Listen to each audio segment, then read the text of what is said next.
Buenas noches. Vamos a dar la bienvenida al tercer conversatorio, un poquito público porque hace mucho frío, pero se agradece la presencia de los que están acá. El tema de hoy es la red de apoyo a los trabajadores en dictadura, y quisiera hacer una mención especial y un agradecimiento especial a Gustavo González, que va a moderar este conversatorio. Y quisiera presentarlo brevemente, comentando que Gustavo González es periodista magíster en comunicación política y académico universitario. Fue director de la Escuela de Periodismo de la Universidad de Chile y presidente de la Asociación de Corresponsales de la Prensa Extranjera en Chile. Fue también académico de la Universidad de Santiago de Chile y de la Universidad Andrés Bello. Se inició en el periodismo en el diario El Siglo y en la Radio Universidad Técnica del Estado, actual Radio USACH. Trabajó como periodista en Ecuador, Italia, Costa Rica y Chile. Ha sido corresponsal de la agencia Interpress Service, de los diarios El Periódico de Barcelona y Milenio de México, y de la revista Brecha de Uruguay, entre otros. Miembro del equipo fundador de Chile Hoy y colaborador de varias revistas chilenas, columnista ocasional del Mostrador, No es nada la feria y Urbe Salvaje. Ha sido autor de varias publicaciones, vamos a destacar la última de ellas, que se llama Nombres de Mujer, que fue editada y lanzada el año 2016. Muchas gracias, Gustavo.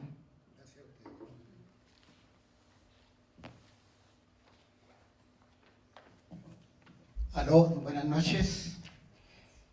Bueno, como ya indicó Alejandra, este tercer conversatorio tiene como temática la red de apoyo a los trabajadores en los años de dictadura. Para conversar sobre este tema tenemos tres invitados de primer nivel que tienen una vasta experiencia en el tema que nos convoca. Los presento en el orden en que están sentados. En primer lugar, Michel Bourguignat, que fue uno de los fundadores del Centro de Estudios del Trabajo, CETRA, conocido también como CETRA-CEAL. Fue una institución surgida en plena dictadura para el apoyo de trabajadores y organizaciones sindicales. Él es francés de nacimiento, pero en el año 2009 se le concedió la ciudadanía chilena por gracia, lo que implica un reconocimiento a la vasta trayectoria que él ha tenido aquí en Chile, siempre en el ámbito de la defensa de los trabajadores y como emblema, podemos decir, de la solidaridad internacional con nuestro país. A continuación está la abogada laboralista de la Universidad de Chile y académica, Carmen Espinosa, quien es directora del Programa de Economía del Trabajo, PET, la institución que fue fundada en el año 1978 al alero del Arzobispado de Santiago, que al final de la dictadura se constituyó como cooperativa de trabajo independiente y que forma parte de las instituciones representadas en el directorio de la Academia de Humanismo Cristiano. Y por último, en el extremo del panel, Eduardo Loyola, abogado laboralista de la Universidad de Chile. Durante el gobierno de la Unidad Popular trabajó como encargado de relaciones laborales de la Compañía Diputada de Las Condes de la Empresa Nacional de Minería, ENAMI. Después del golpe de Estado se integró a los equipos de abogados del Comité Pro Paz, la Vicaría de la Solidaridad y la Vicaría Pastoral Obrera.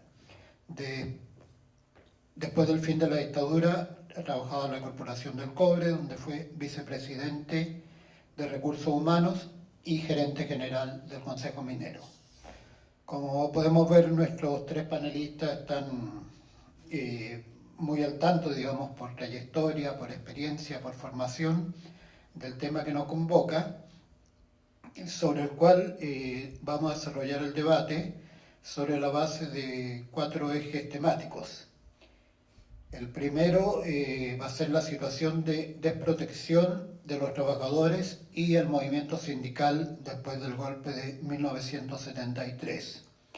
Después, en un recorrido histórico, como segundo eje las primeras acciones de ayuda orientadas hacia los trabajadores y el movimiento sindical.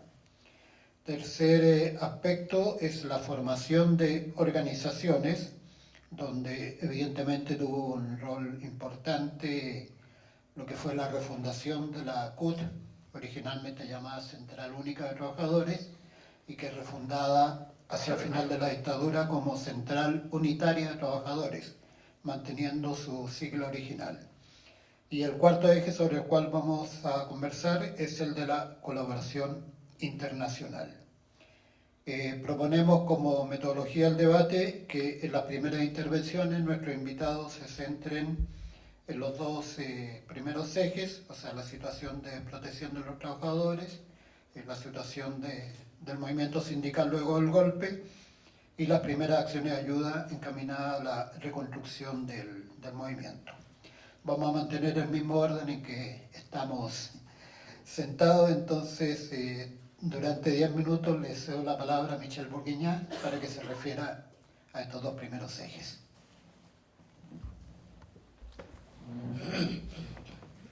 Buenas tardes a todos.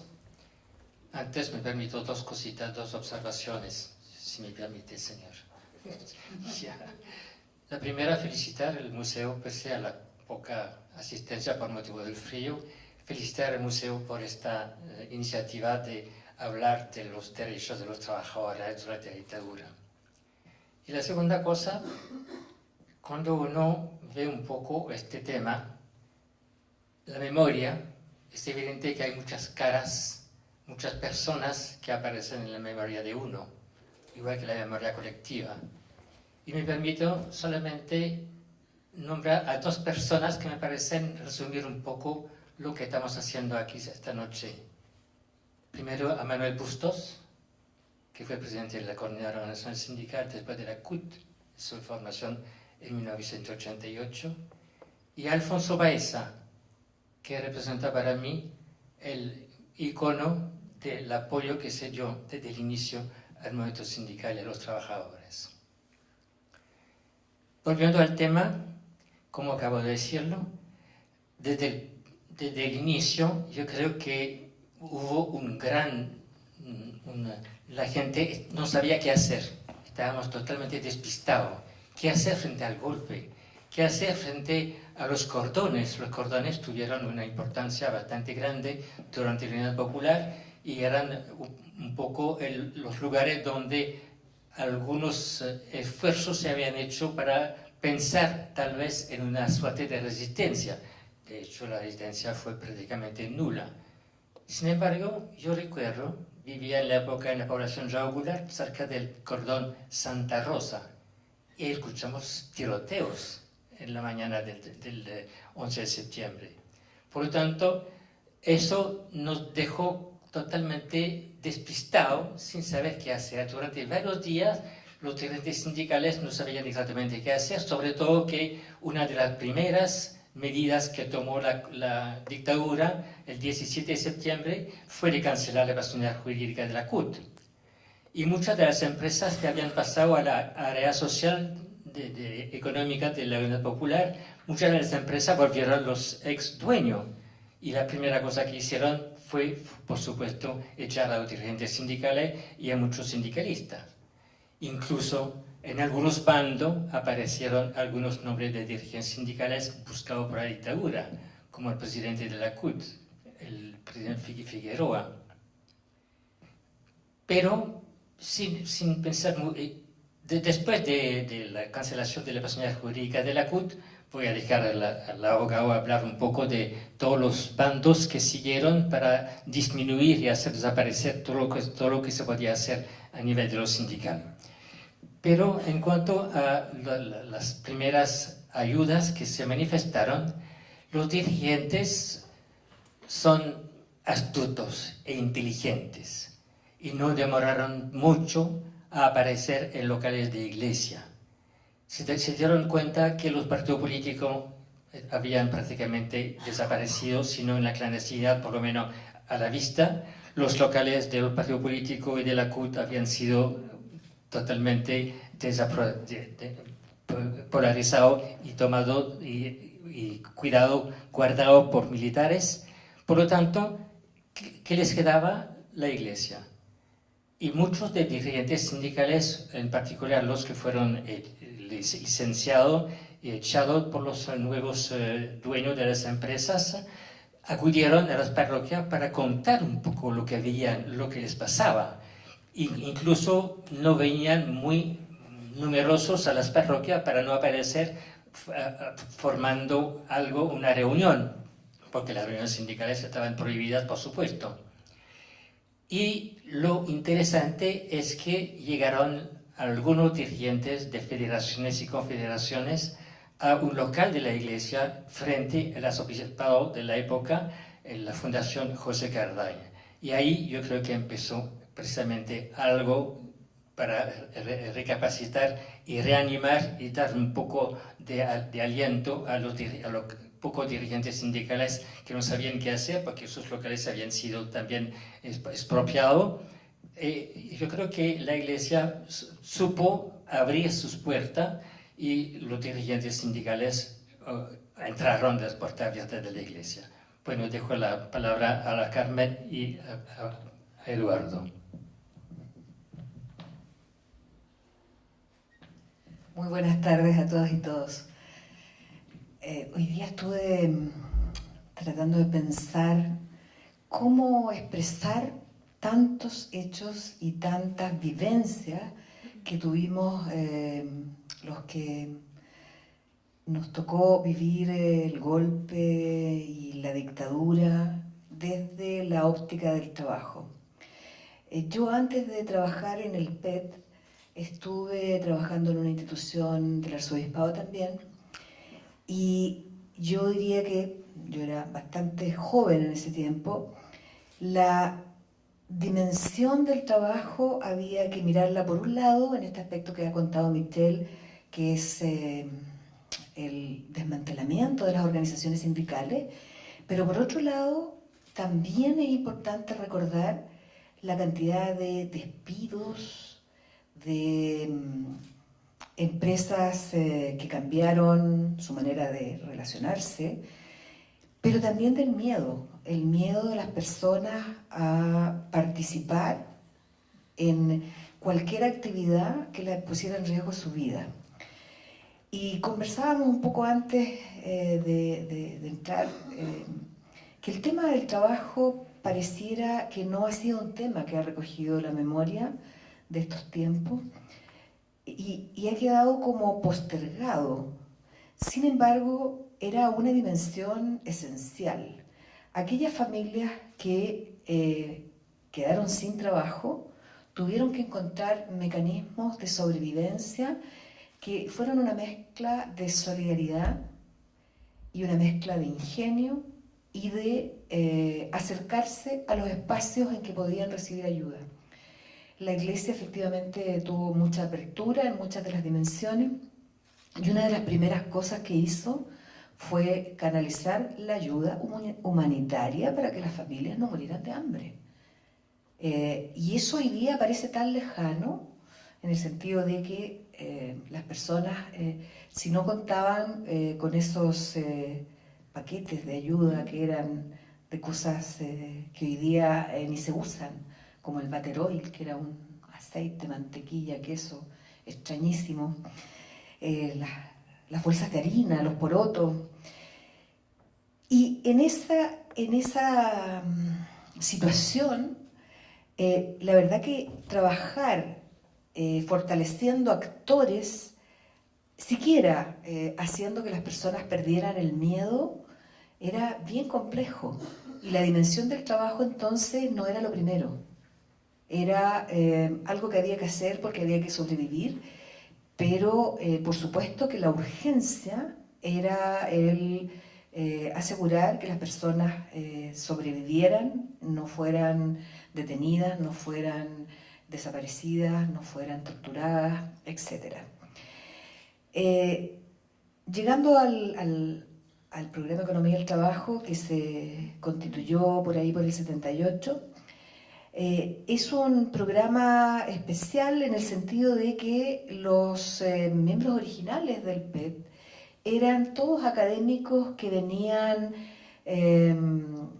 habían sido expulsados de las universidades, y se generó este espacio que bondadosamente abrió el cardenal Silva Enrique con otros equipos en otras áreas. Este equipo del PET era vinculado a los temas laborales y económicos, y se inició allí un trabajo multidimensional, porque por un lado se intentó mantener la labor académica de investigación, de trabajo intelectual, entre comillas, pero la realidad hizo que prontamente los equipos de trabajo tuvieran que enfrentarse a la vida real, a aquellos trabajadores que llegaban atemorizados, a aquellos trabajadores que llegaban asustados, a los que llegaban indignados porque los habían maltratado, etcétera, etcétera. Y también tuvo que entender las distintas dimensiones de un fenómeno económico depreciado y que afecta a cada una de las personas que viven de su trabajo. Prontamente, por ahí por el 81-82, hubo que empezar a trabajar en una dimensión que no se había trabajado mucho antes, que es todo aquel trabajo de los que eran expulsados del trabajo dependiente y que iniciaban distintas acciones, distintas actividades para sobrevivir, que hoy día le llaman elegantemente emprendedores, microempresarios, bueno, de distintas formas. En ese tiempo, el PET, con una parte de sus profesionales, se dedicó a trabajar con ese mundo en todas las dimensiones de la vida. Se acuñó el término economía solidaria, que todavía se mantiene, curiosamente, más en otros países que acá. Es un término que se usa mucho en Argentina, mucho en Venezuela, en Ecuador, en Colombia, en México, y acá no se usa mucho. Este tema de economía solidaria no viene bien con el modelo neoliberal. Pero en ese tiempo fue indispensable, fue importante. Pero no solo el tema laboral, sino que el tema de la sobrevivencia en otros aspectos. Por ejemplo, el comer. Se apoyó y se estudió, porque siempre el PET ha sido como una investigación-acción, o lo ha intentado, todo el tema de las ollas comunes, de los comprendo juntos, de los espacios de salud. No solamente se trabajó, que se trabajó mucho, en el fortalecimiento de los actores laborales y sindicales del trabajo dependiente, sino que también en esos otros aspectos, en entregar elementos para una alimentación sana, que en ese tiempo no se usaba. Hoy día sí, está bastante más extendido. Hay momentos en que tengo algo de tiempo y puedo revisar los materiales, y desde años muy tempranos teníamos unas cartillitas de qué es lo que era bueno comer en la precariedad que había de recursos, el generar huertos familiares, etc. Había un trabajo que abarcaba todas las dimensiones. No fue fácil, porque también en el momento en que se estaba trabajando, cada uno de los profesionales que iba a terreno, porque no solo se trabajaba en la oficina, que estaba además al alero del arzobispado, se trabajaba en terreno los profesionales, los estudiantes, los pasantes que venían de otros países, corrían serios riesgos de vida también. Entonces era un momento muy especial y complejo. Cuando uno lo ve desde hoy día, de hecho piensa cómo fue posible hacer un trabajo en una situación tan adversa. Así todo, se generaron programas de formación a mujeres, a trabajadores, a jóvenes, se generaron toda una línea de investigación, y en ese tiempo, a pesar de la dureza y del rigor, se levantaron estudios de prácticamente todos los sectores del trabajo: minería, forestales, metal mecánico, textil, servicio. Hay una cantidad de investigaciones que se hicieron y que no están en textos elegantes como se pueden hacer hoy día, sino que muchos de esos estudios están simplemente en papel roneo, con una tapita de cartulina más dura, y son textos que aún los buscan algunos estudiantes a partir de profesores que tienen algún conocimiento de lo que se hizo en ese tiempo por aquellos que se dedicaron a estudiar también junto con actuar, pero no es generalizado. Y es una pena porque hay mucho que tener presente para lo que estamos viviendo hoy día. Hoy día no es el tema de hoy, pero cuando uno recuerda esos tiempos necesariamente se enfrenta a un mundo de hoy día que es un mundo más plástico, con mejores presentaciones, pero de fondo pareciera que nos afecta mucho todavía la historia del miedo, de la asimetría que existe entre trabajadores y poder económico, y de la incapacidad que hemos tenido como sociedad de generar las condiciones para que los trabajadores se organicen y sean capaces de pelear por sus derechos. Damos la palabra entonces.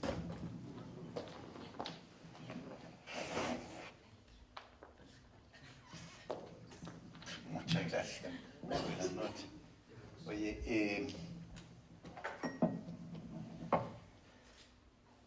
no era fácil venir a este conversatorio, porque uno tiene que volver la memoria atrás y por Dios que ha pasado agua bajo los puentes y agua no siempre muy buena. Y es doloroso recordar todo lo que nos tocó vivir a partir del 11 de septiembre del 73, porque ni en las mentes más afiebradas yo creo que sospechamos la brutalidad con que iban a actuar las Fuerzas Armadas en contra del gobierno del presidente Allende y en contra del pueblo de Chile. En una cuestión absolutamente ingenua de nuestra parte, que creíamos que nuestros militares eran constitucionalistas. Y negábamos la historia, porque lo que habían hecho ellos cuando invadieron Perú, cuando se mataron a los obreros, la escuela Santa María en Iquique, en Ranquil, La Coruña, en la revolución del 91 con Balmaceda, es decir, tenían una historia, tenían un prontuario que daba cuenta de las atrocidades que habían cometido en contra de un país que esperaba reforma, que esperaba cambio, de un país ultraconservador, de un país con una cultura agraria feudal. Y claro, el gobierno de Allende inspiró ese y otros sueños de transformación. Y la cuenta que pasaron fue brutal. Fue brutal. Fue brutal el bombardeo a La Moneda, fue brutal la desaparición de todos nuestros compañeros, los asesinatos. Entonces es casi obvio que lo que venía para el movimiento sindical iba a ser también brutal. Y fue brutal. Michel mencionaba la disolución de la CUT, la cancelación de la personalidad jurídica. Oye, no solo desde el punto de vista jurídico, hubo muchos compañeros que los eliminaron. Porque evidentemente la CUT había simbolizado una parte sustantiva del proceso de transformaciones que se aspiraba a llevar adelante.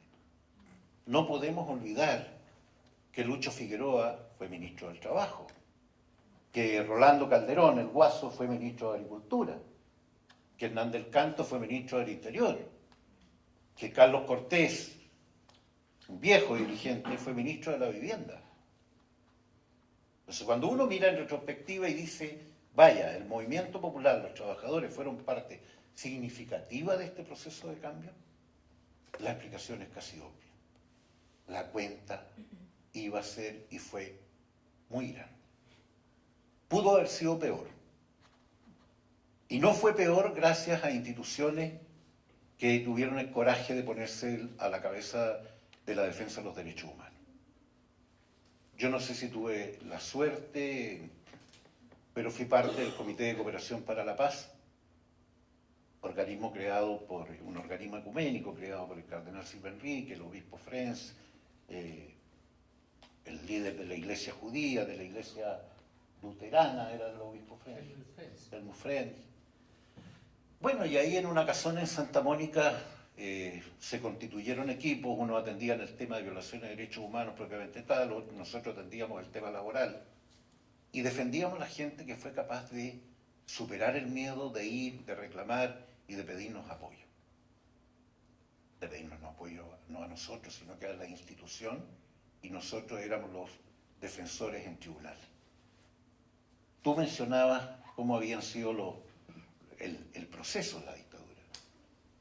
Aparte del tema de la desaparición física, los asesinatos y las persecuciones, disolvieron la CUT, modificaron las causales de despido y crearon prácticamente causales de despido con efecto retroactivo que se referían más bien a la Ley de Seguridad Interior del Estado que a causales de orden laboral. Intervinieron los tribunales del trabajo. Ya uno no iba a litigar frente al juez del trabajo, iba a litigar con un oficial de ejército y un inspector del trabajo que integraban el tribunal, medida que duró un tiempo bastante largo. Entonces ustedes comprenderán que uno, por muy corajudo que fuera, claro, se generaba un lío ahí. No habían reuniones sindicales, las prohibieron, y cuando los viejos, los trabajadores querían hacer alguna reunión, tenían que ir a la comisaría de la esquina o al retén a pedir permiso. No había elección de dirigentes sindicales, se suspendieron. Y cuando un cargo quedaba vacante, por cualquiera fuera la razón, se elegía al más antiguo. Entonces, esto de la democracia sindical, de la autonomía sindical, eran puros cuentos. Tema que duró a lo menos hasta la dictación del plan laboral. Pero en ese cuadro, doloroso, triste, yo lo primero que rescato es el coraje de nuestros dirigentes sindicales. Porque al alero de la Fundación Cardano, al alero del Comité por la Paz, empezaron a juntarse, empezaron a reclamar, empezaron a conducir de manera incipiente y fueron generando las condiciones para más tarde, el año 75, si no me equivoco, constituir la Coordinadora Nacional Sindical. Sin el apoyo valioso de las iglesias y en particular de la Iglesia Católica, creo que esto hubiera sido muy lento, mucho más difícil. Y yo me sumo al comentario que hizo Michel, rescatando el nombre del Guaso Busto y del cura Baeza. Pero si de ejercitar la memoria se trata, yo creo que también tenemos que poner en un nivel muy alto al cardenal Silva Enrique, a Cristian Prech, a Fernando Sala, a Fernando Aristía, y a tantos profesionales que fueron capaces de, superando el temor, superando el miedo, de trabajar en la defensa de los trabajadores y sus organizaciones. Y quiero hacer una mención a hechos que no están registrados, pero que yo los conservo todavía en la memoria, gracias a Dios, ojalá me dure. Yo creo que el primer gran acto de rebeldía popular fue el funeral de Pablo Neruda. Y ahí llegó gente de distintas condiciones, pelaje, etcétera, a enterrar a nuestro poeta. Hubo un acto maravilloso en el Cabo Puricán, organizado por los trabajadores de la construcción, creo que fue el año 74, donde Héctor Cueva, el loco, gran dirigente sindical comunista, se mandó un discurso, oye, que era impensado para los tiempos que corrían. Misma cosa con los viejos campesinos del Arranquil que hicieron un acto ahí en la Gratitud Nacional en Camin con la Alameda, que ahora los cabros se dedican a rayarla en vez de cuidarla como un monumento, donde el viejo Pascual Salinas repitió la conducta del loco Cueva. Y son hitos perdidos en la memoria y por eso los quiero rescatar. Porque nuestro movimiento sindical, con todas las dificultades que vivió, creo que fue capaz de ir progresivamente con el alero de la Iglesia, con el alero de la Fundación Cardán, con el apoyo de mucha gente, de ir constituyéndose como una fuerza significativa para combatir a la dictadura. Bueno, Manuel Bustos, Alamiro Guzmán, de la minera, el Héctor Cuevas de la construcción, los viejos, los Pedro Vélez de la Federación Minera, la Laura Aranguis, se me olvidan los nombres, son medio memoriados, pero tanta gente que anónimamente luchó para recuperar nuestra democracia. Me quedo aquí. Muchas gracias. Bueno, en esta primera ronda hemos hecho ya un recorrido que yo creo que cubre en alguna medida la situación de diagnóstico en que se ve el movimiento sindical y los trabajadores luego del golpe y las primeras acciones de ayuda que nuestros panelistas han situado fundamentalmente en torno a organizaciones vinculadas a las iglesias, a organizaciones de derechos humanos. Y hemos tenido también un valioso rescate de fechas, de nombres, de dirigentes y de hitos que no siempre han quedado registrados en nuestra historia oficial, lo cual fundamenta grandemente el trabajo que estamos desarrollando en este conversatorio. Creo que también es importante lo que ha señalado Carmen Espinosa de cómo se produce esta especie de alianza entre el mundo popular y el mundo intelectual académico a través del PET. Yo recuerdo, y si me permiten este apunte personal, que cuando trabajábamos como en actividades periodísticas hacia el final de la dictadura, un valioso instrumento que teníamos de información y de trabajo en el ámbito de la economía era el IPC de los pobres, que el PET elaboraba regularmente y que tal vez debería existir todavía. Bueno, cumplido, ¿no es cierto?, esta primera ronda, pasamos entonces a la segunda parte, que algo ya lo han tocado los panelistas, que es el tema de la formación de organizaciones, de reconstrucción del movimiento sindical y el tema de la colaboración internacional, que también jugó un papel destacado en esta labor. Le entrego la palabra a Michel. Gracias. Bueno, después de escuchar los panelistas, colegas al lado, se me surgieron algunas cosas en la cabeza para agregar a lo que dije en la primera intervención. En cuanto a lo que pasó en el Comité Pro-Paz, hubo una instancia del Comité Pro-Paz que se llamó COMSODE, Comité Solidaridad y Desarrollo, que era precisamente que tenía como objetivo armar pequeñas empresas autogestionadas, rescatando la experiencia de las empresas de la era social de la Unidad Popular, para los dirigentes sindicales que habían sido licenciados de sus empresas. Y eso fue también un pequeño paso que se dio para las etapas siguientes, porque estos dirigentes sindicales que llegaron al COMSODE para armar su pequeña empresa, todo desapareció 2 años, 3 años después por motivo de los cambios económicos puestos en marcha con el famoso ministro Caguas. Entonces, esta primera entrada de dirigentes sindicales que se agrupaban para armar pequeñas empresas según su trabajo de dirigentes sindicales en las empresas textiles, mecánica, metalúrgica, calzado, etc. Fue un poco un puente para que se rearmaran las organizaciones.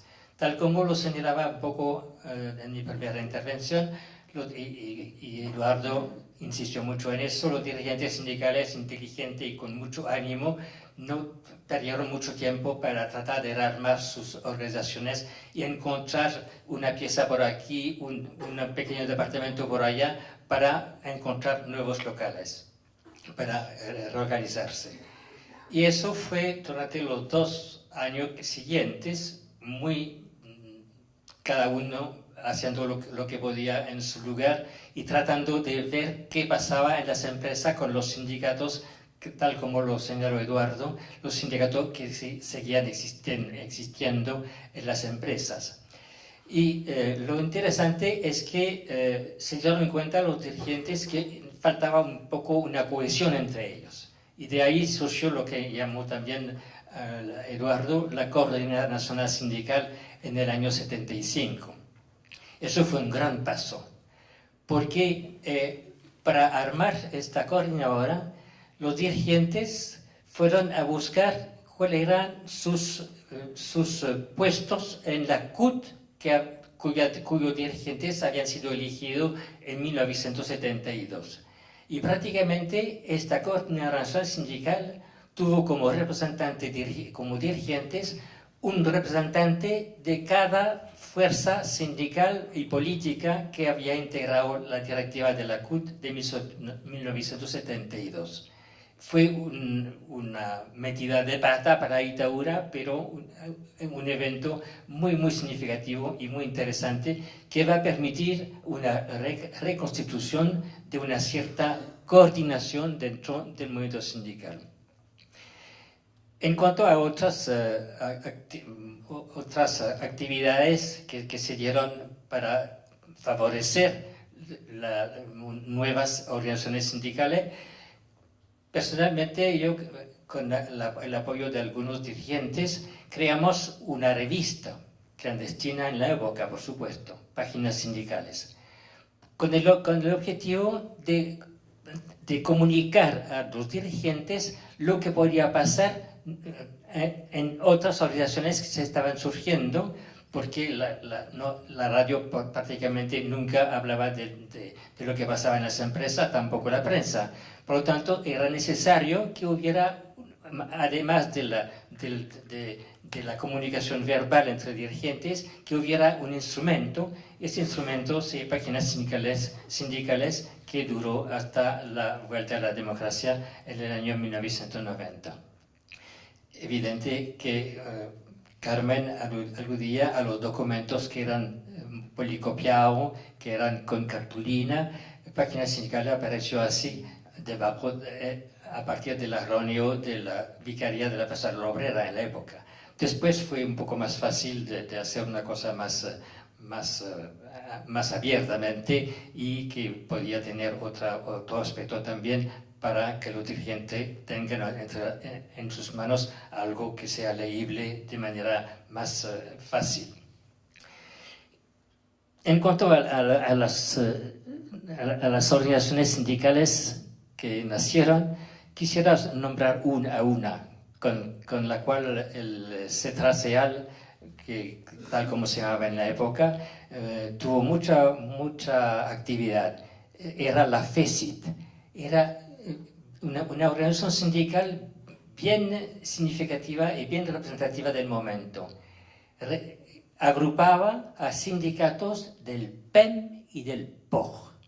El PEM era el programa de empleo mínimo creado por Itaúra y el POG era el programa de jefe de hogar. ¿Por qué? Porque había más de 30% de cesantes en la época.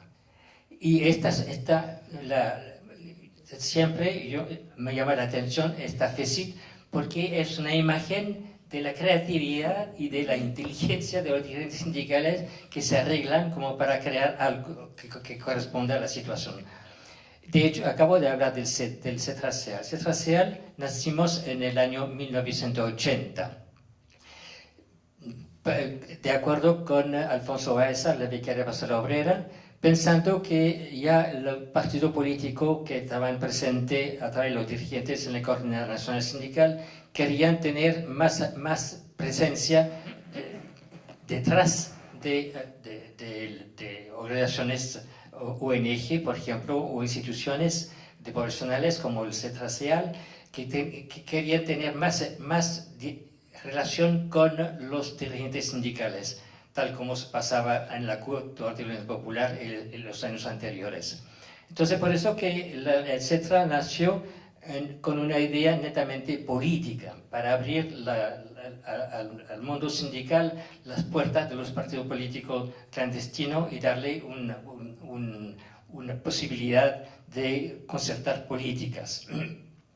Porque una cosa bien interesante es que si nos metimos como ser traseal con los dirigentes sindicales, era evidentemente para primero darle a conocer las reglas del plan laboral. El plan laboral que fijaba bastante cosas en cuanto a la regla de la vida sindical. Y una de las cosas que nos sorprendió muchísimo es ver cómo el plan laboral regulaba de manera quisquillosa la negociación colectiva, pero para los dirigentes sindicales pelear en una negociación colectiva, incluso con huelga de vez en cuando, significaba detrás de los empresarios apuntar hacia la dictadura.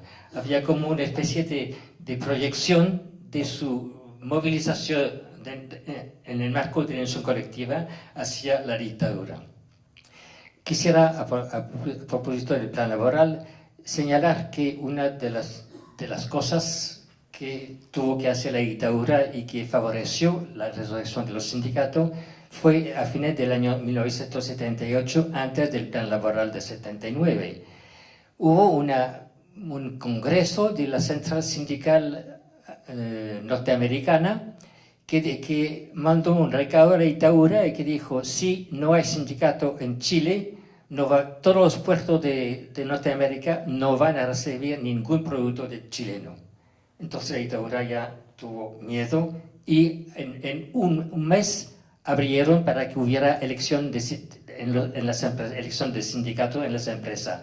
Fue todos los dirigentes que habían sido designados por los empresarios fueron, por supuesto, fuera de cancha, y fue realmente un tsunami, a ver cuántos dirigentes sindicales habían sido elegidos. Era 78, por lo tanto ya había 5 años de una cierta práctica sindical que se había retomado. Bueno, voy a dejar eso con eso, y porque yo supongo que vamos a hablar más adelante de lo que pasó con las demás organizaciones sindicales que se dieron después de la coordinadora. Fue el CNT, Comando Nacional de los Trabajadores, del cual, igual que la coordinadora, yo era asesor, y este CNT que nació con la organización del cobre, con Rodolfo Seguel, y que promovió la primera protesta, que fue la primera de tantas protestas y huelgas y paros nacionales que se dieron en los años siguientes a tal plebiscito de 1988. De este CNT también vale la pena destacar cómo se vio que era una cosa totalmente pasajera, que trabajó con las demás organizaciones sociales a través de la Asamblea de la Civilidad, y que dio nacimiento a un congreso refundador de la CUT, que se llama en la época Central Unitaria de los Trabajadores, que se celebró en Punta de Tralca, un local de iglesia que ya muchos dirigentes sindicales conocían por haber celebrado eventos en este mismo local de la iglesia. Bueno, paso la palabra a Carmen para que siguiera con el mismo tema. Bueno, antes de seguir con el tema, hacer una precisión. El tema del IPC de los pobres, la canasta de los pobres, una serie de indicadores fueron una de las tareas que tuvo el PET, y que no solo servían para el disfrute académico, sino que las organizaciones sindicales lo ocupaban como elemento para las negociaciones colectivas. Y era muy importante, de hecho todavía lo reclaman. Y lo dejamos de hacer, bueno, porque ya la institución no tenía los recursos que tenía, pero porque hubo un cambio en las bases estadísticas, en el sistema del IPC oficial. Porque este era un trabajo súper riguroso, que tomaba las mismas bases y hacía todo un trabajo de encuestas caminando por las calles. Entonces, mantenerlo se podía seguir haciendo, incluso había muchos estudiantes disponibles para contribuir, pero el comprar el sistema y las bases estadísticas era un recurso que no tuvimos cuando hubo el último cambio. En el anterior hubo unos parches, pero después no se pudo. Y bueno, ahora la verdad que es bastante difícil, ya han habido nuevos cambios y ya no contamos con el equipo que contábamos en ese tiempo. El PET en algún momento llegó a tener 100 profesionales disponibles para este trabajo. Hoy día somos 15, todos voluntarios, que hacemos el trabajo simplemente porque tenemos todavía el compromiso y la mística de que podemos hacer algún aporte. Volviendo a la época, el trabajo de contribución a que las organizaciones sindicales se rearmara el tejido social, no solamente en el mundo sindical, sino que en otro, era un trabajo arduo, diario, permanente, y que, de nuevo, como decíamos en la primera parte, estaba muy vinculado a los espacios que nos podía otorgar la Iglesia con su manto protector. Y claro, a propósito de lo que decía Michelle, bueno, nosotros como PET también contribuimos a esta gran actividad en que en Punta de Talca participaron muchas organizaciones, nosotros estuvimos ahí también, pero antes de eso tuvimos muchos cursos que eran una buena excusa para que los trabajadores pudieran encontrarse y tener algunos aportes temáticos, pero sobre todo era un gran espacio de reflexión, conversación y de contar con un lugar en que no iban a ser detenidos para organizarse. La casa que está en Crescente Errázuriz fue ocupada, pero muchas veces con incluso jornadas de más de un día, en que también, debo decirlo, habían espacios de recreación, de canto, de poesía, de conversa, porque si no, no era posible seguir adelante en ese tiempo. Y en esa mezcla, en esa alianza de contribución y de mucho aprendizaje, los trabajadores fueron encontrando sus espacios y fortaleciéndose, porque seguramente tú hablabas de la página sindical. Bueno, el PET tuvo hasta hace poco, la verdad, varios instrumentos comunicacionales, se hicieron muchos audiovisuales, pero sobre todo la página económica, la hoja, la página sindical, fueron herramientas que se repartieron por todo Chile, incluso en el extranjero. Todavía de repente me llegan correos pidiéndome que por favor los incluya para enviarles estos materiales. Se enviaban por correo, ese tiempo no había Chile Express ni nada de eso, sino que el simple correo. Y llegaba a esta página a trabajadores de todo Chile y para ellos era una lucecita inspiradora con cada uno de los temas que se trataban ahí. Se trataban desde estos temas estadísticos hasta experiencias de organizaciones sindicales, experiencias del lado de la economía solidaria. Y los que estuvimos ahí en ese tiempo todavía sentimos que a veces una hojita amarilla, una hojita rosada, una hojita celeste, que era eso, una hojita doblada en dos, como un díptico que llaman hoy día, podía contribuir a tener esperanza en que el mundo del trabajo podía recuperarse y que la dignidad podía recuperarse.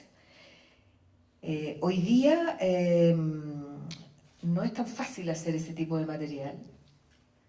Por un lado está toda la tecnología que nos ayuda mucho y por lo tanto los jóvenes no leen el papelito, sino que hay que mandárselos por WhatsApp o por el Face.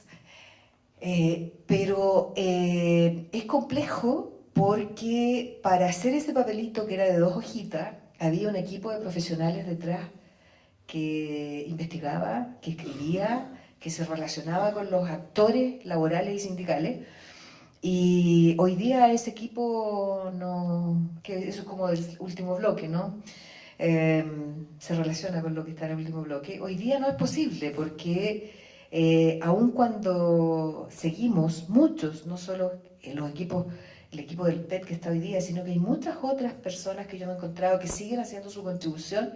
Su contribución es un aporte más circunstancial, porque al igual que los trabajadores, los profesionales que dimos muchos años en esto, pero que teníamos una remuneración, hoy día igual tenemos que encontrar la remuneración, porque tenemos que cubrir aquellas necesidades básicas, sobre todo que ya no somos los jóvenes impetuosos de esa época, sino que tenemos que cubrir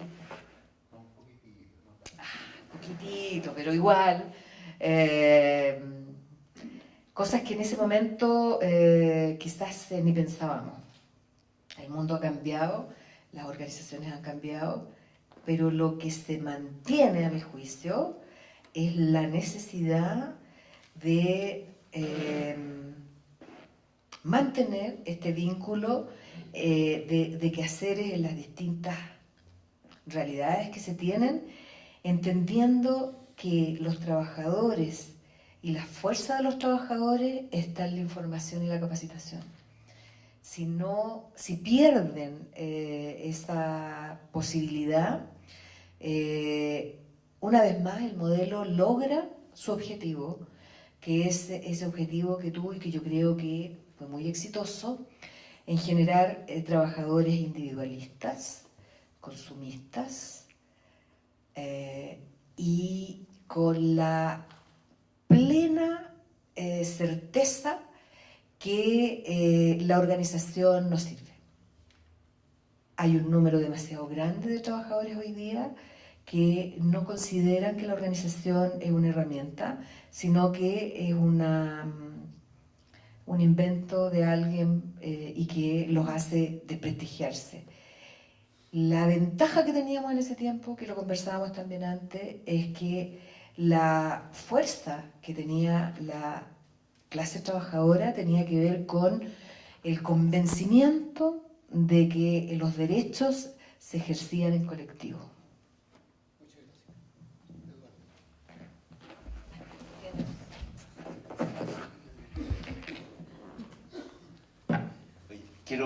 Quiero rescatar otro hecho de resistencia significativo que también está muy perdido.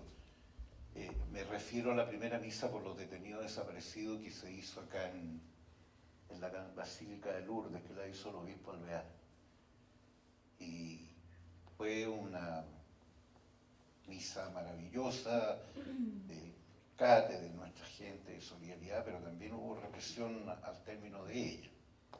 Y a otra persona que quiero rescatar es una viejita maravillosa que llegaba a nuestra oficina del Comité de Propá y después a la vicaría, la Teresita Carvajal, la presidenta de los pensionados del Servicio Social.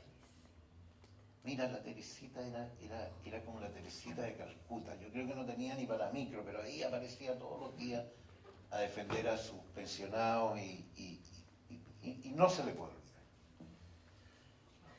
Quiero señalar además que aparte de los organismos de iglesia, de la pastoral del Comité Propaz, de la Vicaría de la Solidaridad, de la Vicaría de la Pastoral Obrera, la Fundación Cardán, no podemos omitir a la Comisión Chilena de Derechos Humanos, al CODEPU y tenía al PET, pero tú ya has hablado bastante del PET. En la Comisión Chilena, Illo Velasco, en el CODEPU, el cura Maroto, la Fabiola Letelier, tanta gente que se comprometió con la defensa de los derechos humanos y de los trabajadores.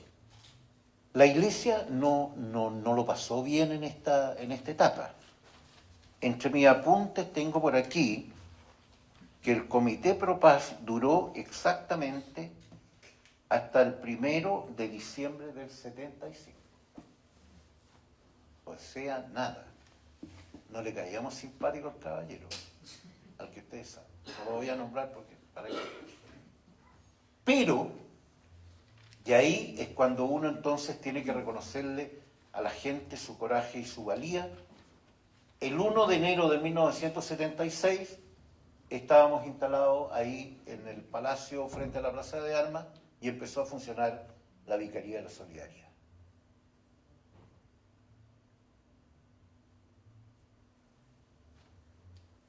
¿Qué otros organismos prestaron apoyo? El sindicalismo internacional. Michel mencionaba la FL-CIO, Organización Sindical Americana, que era muy conectada al Grupo de los 10, que algunas vinculaciones tuvo en el inicio con la dictadura. Pero ellos se cruzaron y amenazaron con un boicot, que trajo como consecuencia inmediata el plan laboral. Polémico plan laboral, pero bastante útil en otros aspectos como los que tú mencionaste, que yo estoy completamente de acuerdo contigo. Permitió una renovación significativa con cuadros jóvenes del movimiento sindical y el ejercicio de derechos que estaban prohibidos, proscritos, como el derecho a la negociación colectiva. No podemos olvidar a la Federación Sindical Mundial, que se creó en París el año 45 y por lo menos en esos tiempos funcionaba en Praga. La CIOLS, la Confederación Sindical Internacional, que hoy día cambió de nombre, que funcionaba en Bruselas, que agrupaba fundamentalmente a países de Europa y el sindicalismo socialdemócrata y que fue de gran apoyo a la causa chilena, como asimismo el organismo regional que tenían, que era la ORIT. Pero todo esto no hubiera sido posible si no hubiera sido por la capacidad que tuvo el exilio chileno de recomponer muy rápidamente las organizaciones políticas y sindicales en el exterior. A poco andar el año 74, en París, se constituyó el Comité Exterior de la CUT. Lucho Figueroa, destacado dirigente comunista, expresidente de la CUT, exministro del Trabajo, el Guaso Calderón, gran dirigente socialista, ministro de Agricultura de Allende, y Eduardo Rojas, que era Mapu, reconstituyeron el CET-CUT, que permitió entonces ordenar mucho del aporte al sindicalismo chileno. Y bueno, todo eso se fue plasmando en el apoyo hacia el interior, y donde se fueron, a partir del año 75, constituyendo la Coordinadora Nacional Sindical, después el Comando de Defensa de los Derechos de los Trabajadores, el Comando Nacional Sindical, etcétera, etcétera, etcétera. No hay que olvidar tampoco el exilio partidario y el exilio inorgánico. Esa gente ayudó mucho. Yo creo que nunca en Europa van a comer más empanadas que los primeros años después del golpe de Estado. Nunca. Se ríe la Lorita. Nunca van a ir a más peñas que las que fueron en esa época. Nunca va a estar tan presente la música chilena en el corazón del ciudadano europeo de a pie, de los intelectuales, etc. Y eso se debe a que nuestra gente tiene una gran capacidad de organización. Y lo más probable es que la mayoría de los chilenos que están en París no supieran pedir ni un café con leche, pero eran capaces de convencerlos con mística, con garra, con corazón, al parisino y a la parisina: oiga, póngase con lucas para la resistencia. Y lo mismo en Finlandia, lo mismo en Londres, en fin. Porque aquí, como decías tú, ¿de dónde? ¿De dónde? Es el apoyo de la comunidad internacional, de las organizaciones sindicales. Oye, no podemos olvidar a las Naciones Unidas, que investigó los crímenes de la Junta. No podemos olvidar a la Organización Internacional del Trabajo, que dio alero a estos dirigentes que habían sido expulsados del país o habían tenido que irse por razones obvias, para que entregaran su versión de lo que estaba ocurriendo en Chile y desmintieran la versión oficial. Entonces, cuando hablamos de la causa chilena, del proceso de recomposición del movimiento sindical, yo rescato en primer lugar el coraje de los viejos aquí adentro. Y por Dios que lo tuvieron. Ya dijimos, el Guaso Busto, el Loco Cueva, el Alamiro, la Teresita Carvajal y muchos compañeros anónimos. Pero nada de eso hubiera sido posible si no hubiéramos tenido el apoyo de la Iglesia, el apoyo de muchos profesionales, que hoy día ya no somos veinteañeros como antes, sino que ya estamos en la etapa de ir a hacer los trámites a la AFP o a algún otro lado, el apoyo de los partidos en el exterior, el apoyo del Comité Exterior de la CUT, el apoyo de los organismos internacionales y fundamentalmente del sindicalismo internacional. Prestaron un gran y sustantivo apoyo al movimiento sindical chileno. Pero pongo el número uno, el coraje de nuestro pueblo. Sin eso no hubiera sido posible. Muchas gracias, Eduardo. Creo que estamos ya en la instancia de coger preguntas y planteamientos del público. Hay un micrófono disponible.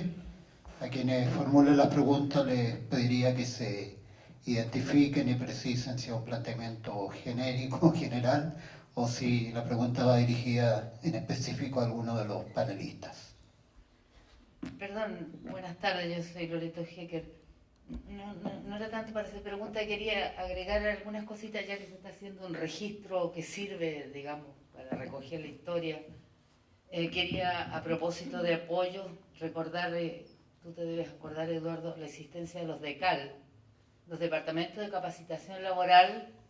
La Iglesia Católica en su estructura tiene una estructura centralizada y tiene una estructura en las zonas, tiene zonas, por lo menos lo que yo conocía aquí de Santiago, no sé cómo es el nivel del país, a lo mejor Michel lo puede explicar mejor. Y en cada una de las zonas se instaló lo que se llamó el Departamento de Capacitación Laboral, y sobre la base de la idea de capacitación eran los espacios que a nivel territorial, no central, a nivel territorial, se empezó la recomposición, también apoyar la recomposición del movimiento sindical. A mí me tocó participar en uno, así que sé cómo se hacía. Y se invitaba a sesiones, incluso en alguna oportunidad, por ejemplo en Puente Alto, como estaba el regimiento al lado, era muy difícil hacer algo. En una oportunidad se echó a andar porque vino Clotario Blest. Nadie se atrevía a salir de la puerta de su casa, ni siquiera a preguntar mucho al vecino, y se avisó por parte precisamente de la misa, no sé dónde lo avisaría el cura, Pizarro, y que fue un personaje importante en el apoyo al movimiento sindical en esa época, y fue Clotario Blest y llegaron más de 80 personas. Yo creo que en aquella época todavía no se veía una cosa así.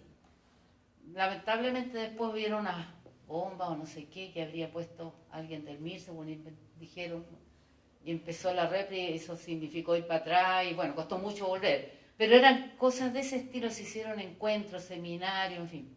Ese es un espacio que habría que recuperar, yo creo, dentro de los que se han nombrado. La Vicaría de Pastoral Obrera, que fue una instancia extraordinariamente importante, que tenía actividades de defensa, que tenía actividades de estudio, tenía seminarios que se hacían con los dirigentes sindicales y en los cuales se discutían sus realidades concretas, en fin, se hizo investigación, apoyo, todo. El Departamento Laboral de la Vicaría de la Solidaridad, tuvo ese, Eduardo, exactamente, Eduardo estaba allí. O sea, hubo el Comité por la Paz, primero este apoyo a la defensa, yo me recuerdo incluso que después en el CONSODE se hizo un apoyo directo para la recomposición del movimiento campesino. Había un departamento campesino. Sí, claro. Me acabo de acordar, sí. justamente de apoyo a la recomposición del movimiento campesino, que son instancias que tienen que ver con el trabajo de recomposición hacia la base, ¿no? Que a su vez permitían vínculos, porque ahí la Carmen dijo algo a propósito de la información, ¿no? Eran redes, son cuestiones muy importantes, por ejemplo, a propósito de la cesantía, todas las ollas comunes que hacían las mujeres, ¿no?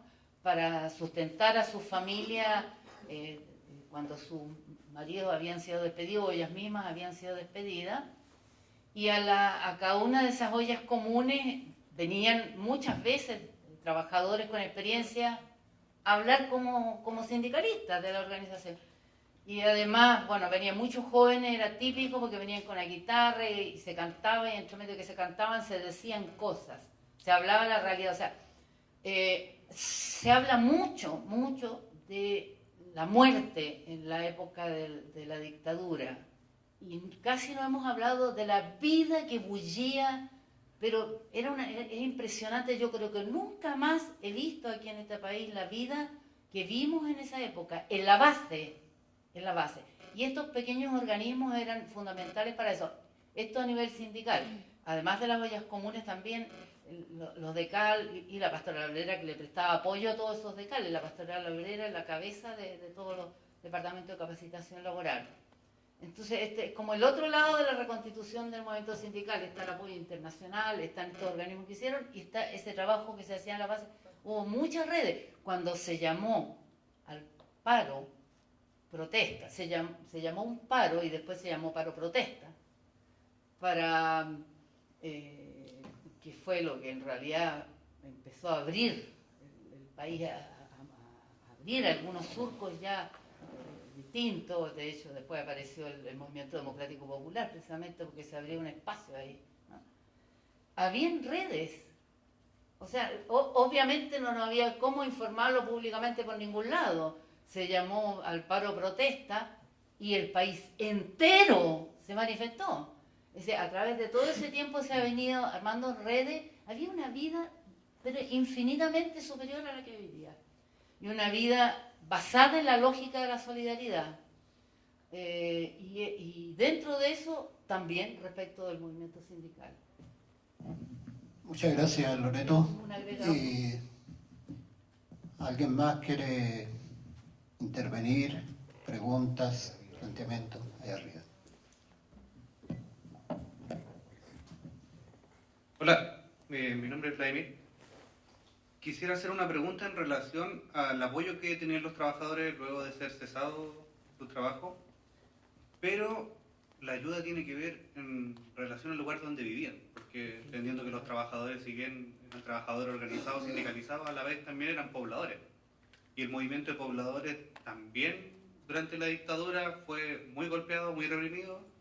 Sí. Entonces, la ayuda, si bien tenemos los documentales que nos pueden mostrar y el caso que se ha nombrado mucho de las ollas comunes, ¿qué tipo de ayuda hacia los trabajadores dentro de las poblaciones existió? ¿Y cuáles fueron las organizaciones también que prestaron esta ayuda o de las iniciativas de las que salió la ayuda?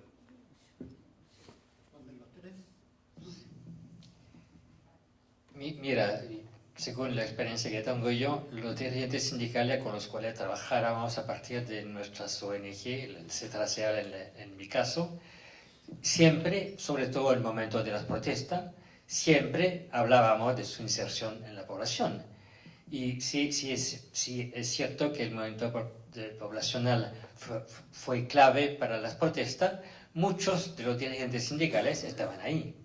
Yo creo que hubo una simbiosis, digamos, una sinergia, me habéis dicho, de estos esfuerzos. Por un lado, los movimientos poblacionales que giraban mucho alrededor de las parroquias, y por el otro lado, el movimiento sindical que a través de sus organizaciones propias y a través de las ONG que teníamos nosotros.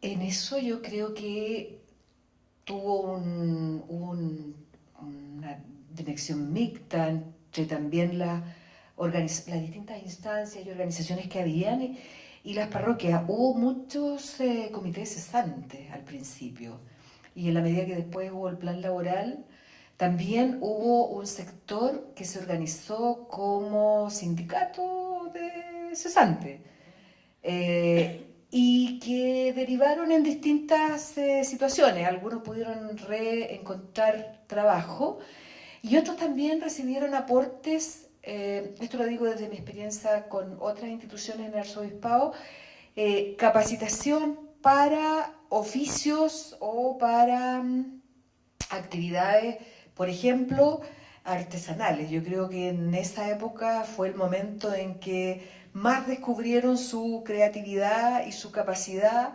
de hacer cosas que nunca habían hecho.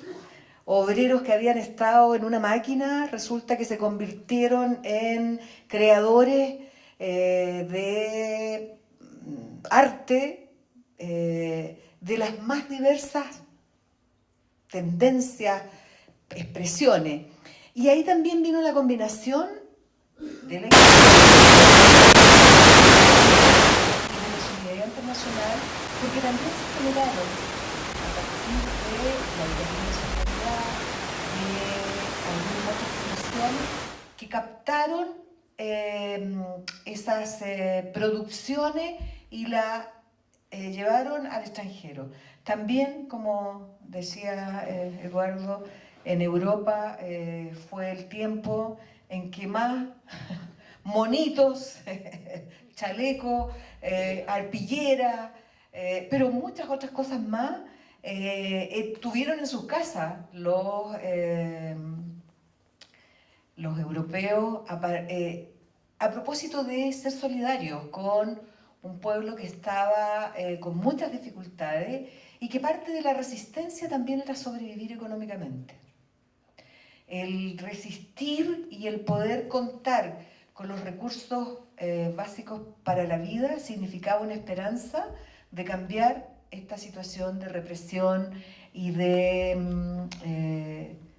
miedo a perder la vida en otros términos, porque el no contar con los recursos hacía más frágil la situación de las personas en general. Es lo que pasa también hoy día. La diferencia que en ese momento lo más importante era tener la capacidad de resistir y hacer todas aquellas cosas que pudieran recuperar, entre comillas, ¿no? La democracia. Digo entre comillas porque habían distintas maneras de pensar que era recuperar la democracia. Y creo que eso en algún momento lo vamos a tener que conversar en otro espacio. Porque es mirado desde hoy las distintas experiencias que tuvimos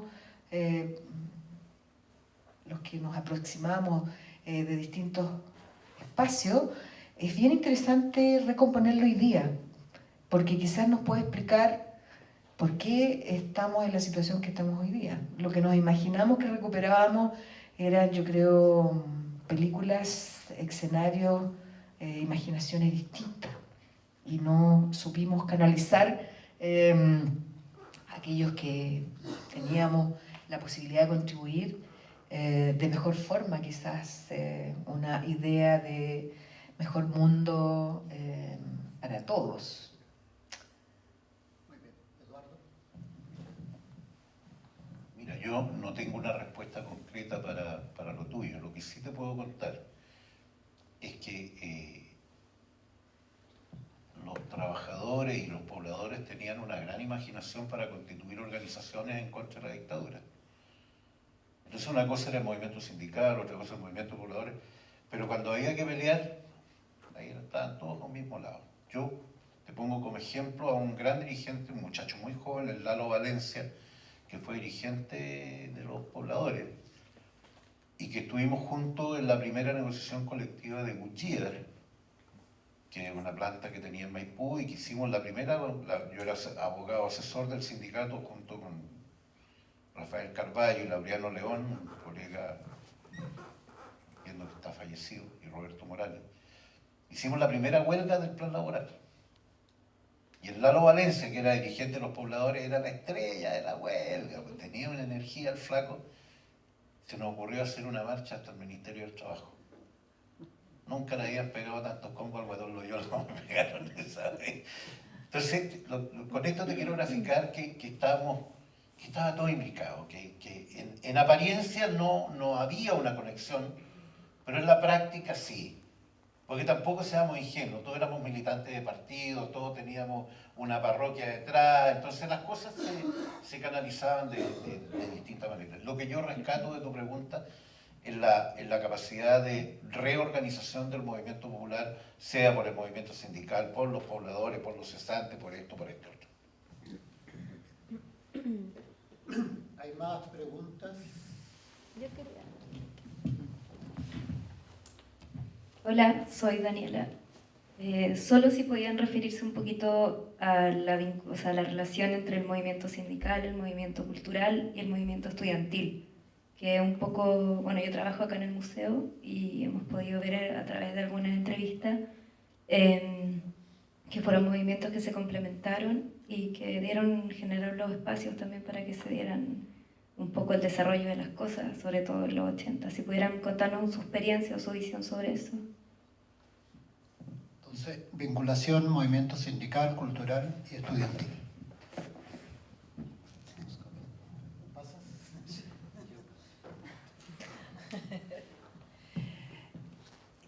Yo creo que sí había una vinculación y de hecho, si pudiéramos ejemplarizarlo, como decía Eduardo, el tema de las peñas, la expresión artística, popular, musical, estaba siempre junto. En el tema estudiantil, ahí tengo un poco más de preguntas que una respuesta, porque yo creo que en esa época los adultos que vivieron la crudeza del golpe sobreprotegimos, o se sobreprotegió a los jóvenes hasta mucho tiempo después. De hecho, yo creo que había una dualidad entre lo que hacía el dirigente sindical en la calle y lo que hacía dentro de su casa. No siempre se conversaba todo en la casa porque era peligroso. Si los jóvenes hablaban de cosas que el padre o la madre dirigente sindical hacía, lo ponía en peligro no solo a él, sino que a todo el movimiento. Y yo creo que ahí uno, esto lo estoy hablando en borrador, podría explicar el por qué no se expresaba tan bien la vinculación. Sin embargo, yo diría que ya a mitad de los 80 y la última parte, llegando ya a los 90, sí hubo expresiones mayores. Hubo huelgas importantes, paros importantes en las universidades tradicionales, porque antes no era posible. La represión también tenía que ver con una autocensura desde la familia. Pero en la medida que habían otros espacios de convivencia, por ejemplo, sí estaban ahí los jóvenes, sí estaban ahí los niños. Es por lo menos la experiencia que yo vi. Y en el tema cultural, yo creo que no hay resistencia en el mundo que no esté vinculada a la cultura. A mí me parece que la cultura es uno de los motores. Todas las expresiones de cultura. La poesía, la pintura, el canto, las payas.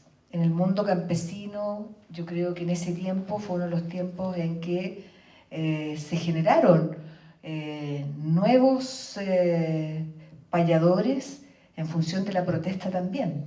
O sea, si uno lo analiza desde esa perspectiva, muchísima. Teatro, hubo teatro callejero que también inició una apertura a tratar temas que no era posible tratarlos en el teatro oficial, salvo en nuestro teatro, y se me fue el nombre, el Ictus. el ictus, que era el hito en que íbamos de pronto a ver alguna cosa, y que muchas veces cuando entrábamos estaba la policía afuera. Yo ahí tengo una anécdota, incluso después que ya estaba la democracia, entre comillas, tuvimos una actividad con mujeres sindicales, con mujeres dirigentes sindicales en el ictus, y cuando llegamos vimos que estaban los zorrillos, los guanacos, y era porque alguien había informado que iban a venir dirigentes sindicales, lo que era extrañísimo. Bueno, y eran mujeres que habían generado en conjunto con los actores de ahí una obra muy interesante sobre las trabajadoras precarias.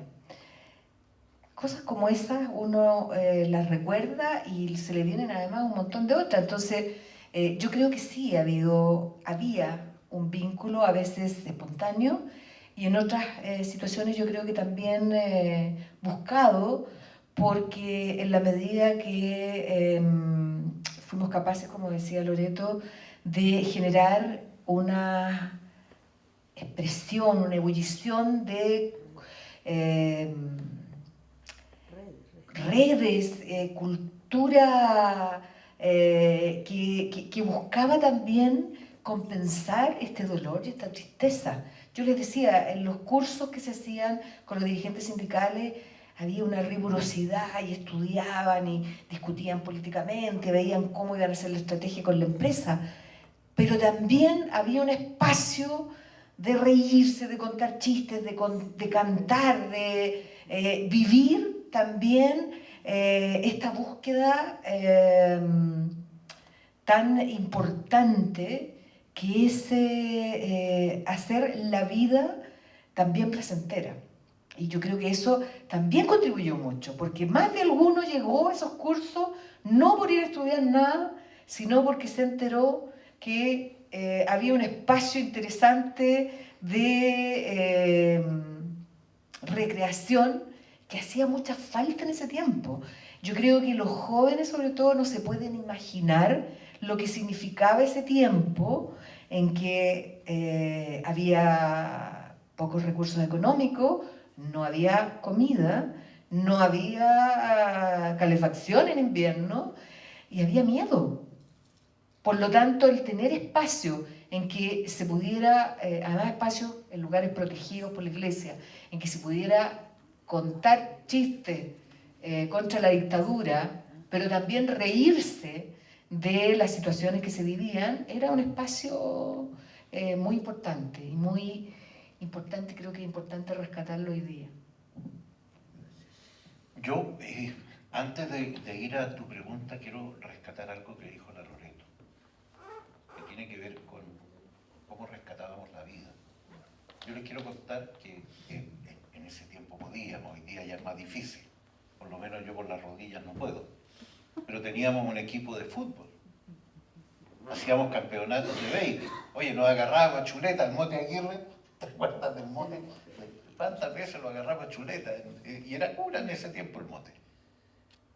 Y de alguna manera tratábamos dentro de la tragedia que vivíamos, de llevar una vida relativamente normal, y de repente hacían canturreos, la Normita Muñoz, ¿te acuerdas? Que tocaba la guitarra, y bueno, quiero rescatar ese aporte de la Loreto porque creo que lo que hacíamos nosotros ahí se multiplicaba también en las poblaciones, y nada de esto fue un trabajo popular, por favor. Aquí hemos hablado de la élite sindical, pero por abajo, en el mundo de la fábrica, en el mundo de las poblaciones, había toda una ebullición antidictatorial que se supo canalizar. Lo segundo que quiero rescatar tiene que ver con el plan laboral. Hubo una discusión fuerte entre nosotros respecto de si usar o no los instrumentos que había entregado la dictadura a propósito de la amenaza de boicot de la FLCIO. Los más puristas decían que por ningún motivo y que solo la lucha nos haría libres. Otros que nos inscribíamos en los pragmáticos decíamos, ¿y si lo usamos y nos va bien? Y Michel lo dijo. La gente quería elecciones sindicales. Y renovaron el movimiento sindical usando los instrumentos de la dictadura. Pero además se educaron para negociar colectivamente. Y ahí empezaron a aflorar las primeras huelgas. Tampoco la situación económica era muy boyante, entonces las peticiones obviamente chocaban con unos no de este porte por parte de los empresarios. Pero hubo huelga. Oye, Seguel no existía como dirigente sindical al momento del plan laboral. Y en el Congreso de Ponte Tralca, que tú mencionaste, el año 83, es elegido presidente de la Confederación de Trabajadores del Cobre, cuando no tenía por qué, porque el que estaba destinado a ser era el capitán Veneno, le decíamos en esa época. Bueno, el capitán Veneno. Y a los pocos meses salir elegido Seguel, llamado al paro que derivó en protesta. ¿Por qué menciono esto? Los partidos estaban proscritos, la mayoría de los líderes encarcelados, en el exilio, para qué contar los que ya no estaban, etcétera, etcétera, etcétera. Y de alguna manera, con el apoyo de la Iglesia, con el apoyo del mundo internacional, con el apoyo de organismos internacionales, con el apoyo del sindicalismo internacional, el que la llevaba en Chile, por ponerlo en el lenguaje de los jóvenes de hoy, era el movimiento sindical. El movimiento sindical, de alguna manera, se había constituido, estaba ejerciendo el liderazgo de la conducción política, sindical y después política. Y hago esa separación porque claramente el movimiento sindical adquiere una dimensión política a raíz del Congreso de Ponte Tralca de los Trabajadores del Cobre. Y lo puedo decir en propiedad porque yo era abogado de ellos en esa época, de los sindicatos de Chuquicamata. Y ellos dijeron, mire, no es problema una ley más, una ley menos. Ya no nos basta con el plan laboral. Lo que necesitamos aquí es democracia. Y esa fue la épica que inspiró el llamado paro protesta. Y a esa épica se sumaron estudiantes, artistas, pobladores. Como dijo la Loreto, se sumó Chile entero.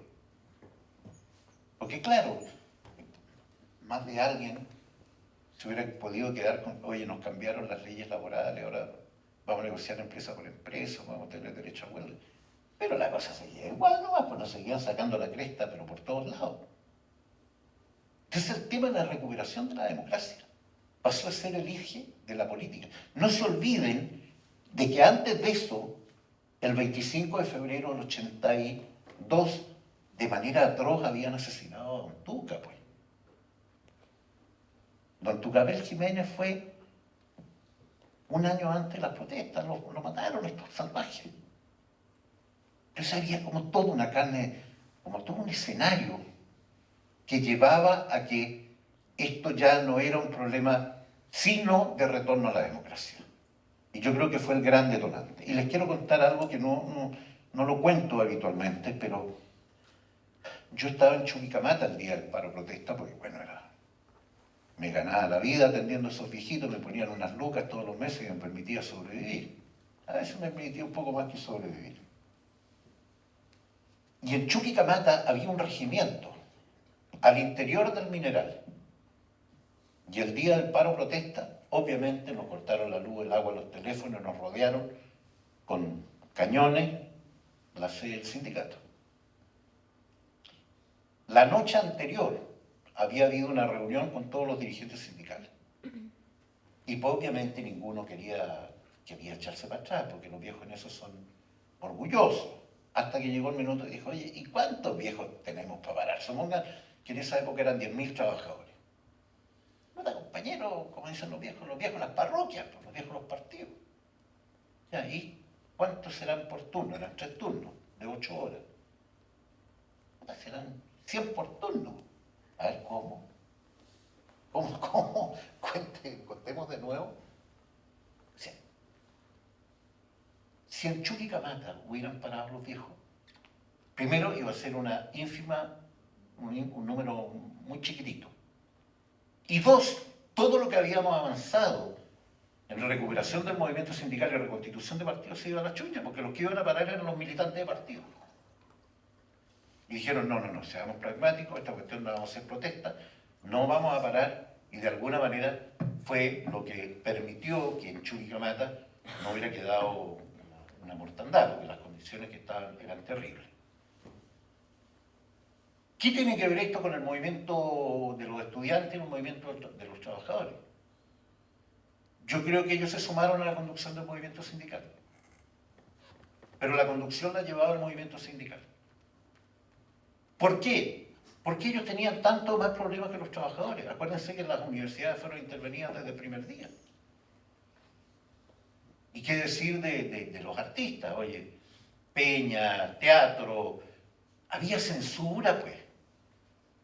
Había censura en la prensa, ¿o no, profesor?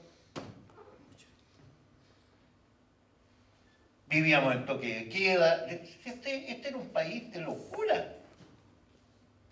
Sí se nos olvida.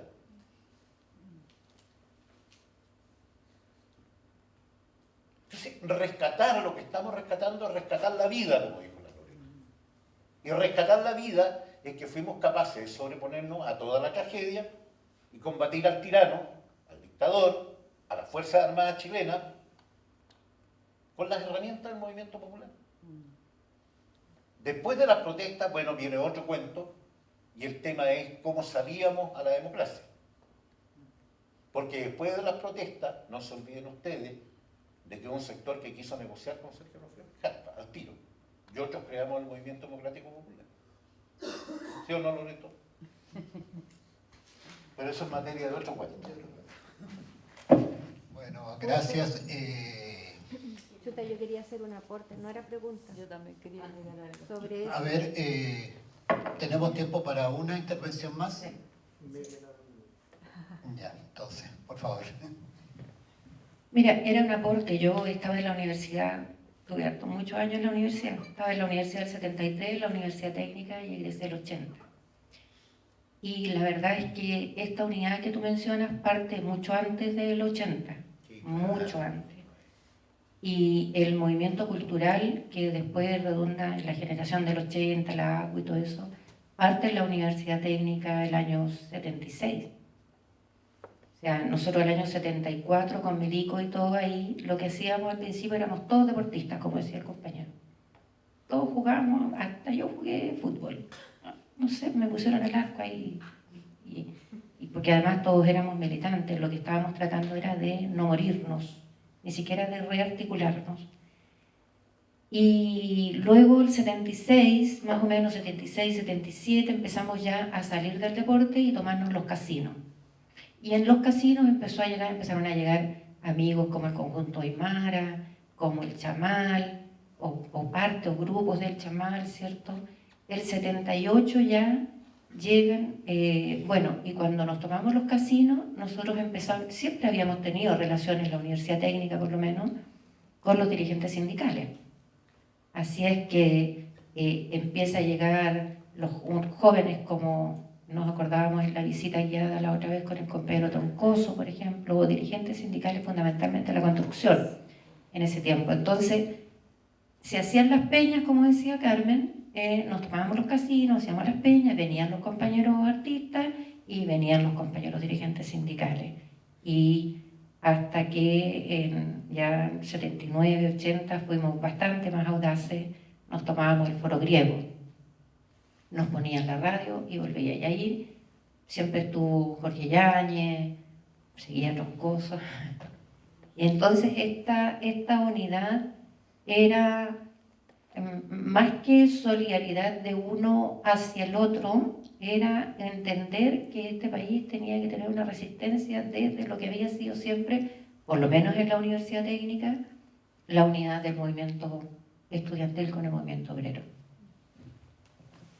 Muchas gracias. Michelle me ha pedido una pequeña intervención para redondear algunos planteamientos. No sé si el resto de los panelistas quieren hacerlo antes de cerrar el foro. Solamente una reflexión. La manera como se escribe la historia.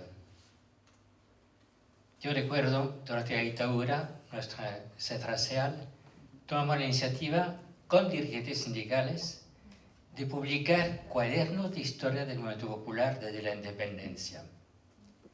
fue una cosa pero asombrosa ver el interés de los dirigentes sindicales para conocer su propia historia, que le daba ánimo para seguir luchando.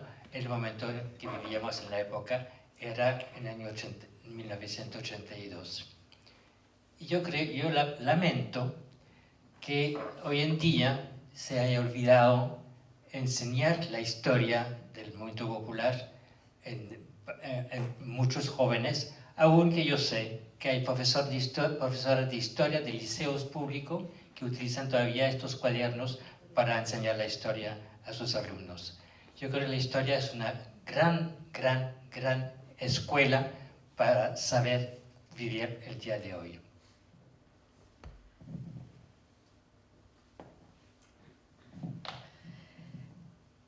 Reflexión general, no de los temas. Me parece que espacios como este deberíamos reconstruirlos. Estos espacios, con otras temáticas quizás, los tuvimos por un tiempo. Hubo rescate de memoria de sectores poblacionales, rescate de memoria de organizaciones sindicales, y yo creo que hace un tiempo ya no estamos en esa tarea, salvo por supuesto algunas escuelas específicas. Nosotros en la universidad tenemos una carrera que se dedica a esto, pero es muy escaso. Yo creo que nos haría muy bien como sociedad reconversar una serie de temas que ayudarían un poquito a contrapesar esta mole que tenemos encima de un modelo económico, social, jurídico, que nos está aplastando un poco cada día.